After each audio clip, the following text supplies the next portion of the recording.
মৰমৰ ছাত্ৰ-ছাত্ৰীসকল আজি আমি এটা চেপ্টাৰ 1 ৰ এটা টপিক লৈছো সেই টপিকটোৰ নাম হ'ব মূলৰ ধাৰণা আৰু মূলাৰ ভৰ দুইটা টপিকে বুজোৱা হ'ব এক্সাম্পলৰ সহায়ত তো তোমালোকে চাই থাকিবা এতিয়া আমি মূল কনসেপ্ট এণ্ড মূলাৰ মাছ কি বস্তু আমি চাম তো প্ৰথমতে তোমালোকে চোৱা তোমালোকক যদি মই এক টুকুৰা যদি তোমালোকক মই পদাৰ্থ দিও যিকোনো পদাৰ্থ যদি এক টুকুৰা দিও তাতে তোমালোকে অণু বা পৰমাণু এইবিলাকতো খালি চকুৰে দেখা নাপায় হয় নে নহয় সো এতিয়া সেই পদাৰ্থ টুকুৰাটো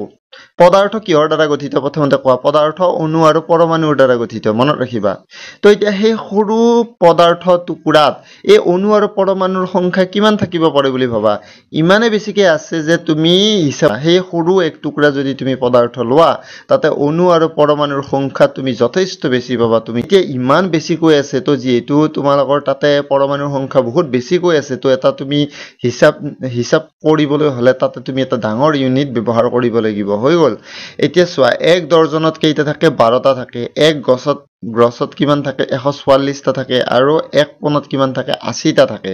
এতিয়া এই 12টা 80টা এইবিলাকতো তোমালোকে তাত ব্যৱহাৰ কৰিলে নহব কাৰণ তাতে তো অণু পৰমাণুৰ সংখ্যা কি আছে বহুত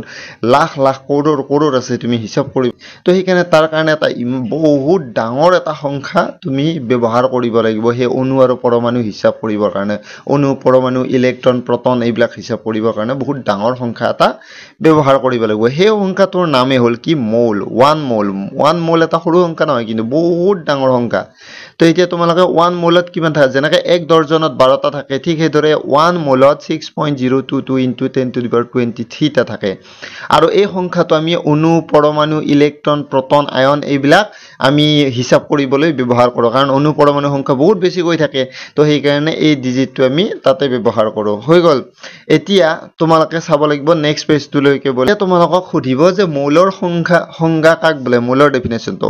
কাৰ্বন 12 সমস্থানিকৰ 12 গ্ৰামত যিমানটা পৰমাণু আছে সিমান সংখ্যক কণাযুক্ত পদাৰ্থৰ পৰিমাণকে এক মৌল বুলি কোৱা হয় হৈ গল ইটো তোমালোকে সংজ্ঞাটো মুখস্থ কৰিবা এতিয়া এক মৌল হাইড্ৰোজেন পৰমাণুত কিমানটা হাইড্ৰোজেন পৰমাণু থাকে পৰীক্ষাত সুধিব পাৰে এক মৌল হাইড্ৰোজেন পৰমাণুত 6.1 মৌল বুলি শব্দটো থাকিলে তুমি 6.022 * 1023 টা হাইড্ৰোজেন পৰমাণু আছে বুলি লিখিব লাগিব এক মৌল শব্দটো শুনিলে এইটো লিখিব লাগিব এক মৌল পানীত কিমানটা পানীৰ অণু আছে বুলি ক'লে 6.022 * 1023 টা পানীৰ অণু আছে বুলি তোমালোকে ক'ব লাগিব এতিয়া নেক্সট প্লেস লৈ বলা এবাৰ তোমালোকে চোৱা মূলাৰ মাছ এতিয়া মনত ৰাখিবা মূলাৰ ভৰনো কি বস্তু এতিয়া কোনো এক পদাৰ্থৰ এক মূলৰ ভৰকে মূলাৰ মাছ বুলি কোৱা হয় ইয়াৰ ইউনিট গ্ৰাম পাৰ মোল মানে গ্ৰাম মোল -1 হৈ গল তো এতিয়া কোনো পদাৰ্থৰ এক মোলত কিমান ভৰ আছে সেইটোৱে তাৰ মূলাৰ ভৰ যেনে ফৰ এক্সাম্পল ওয়াটাৰত তোমাৰ দুটা হাইড্ৰোজেন আছে 2 ইনটু হাইড্ৰোজেনৰ মাছ কিমান 1.008 প্লাস অক্সিজেনৰ মাছ কিমান 16 টোটাল কিমান পালো 18 পালো এতিয়া 18 গ্ৰাম পাৰ মোল মানে এক মোলত ইয়াতে পানীৰ ক্ষেত্ৰত কৈছো আৰু পানীৰ ক্ষেত্ৰত এক মোলত 18 গ্ৰাম থাকে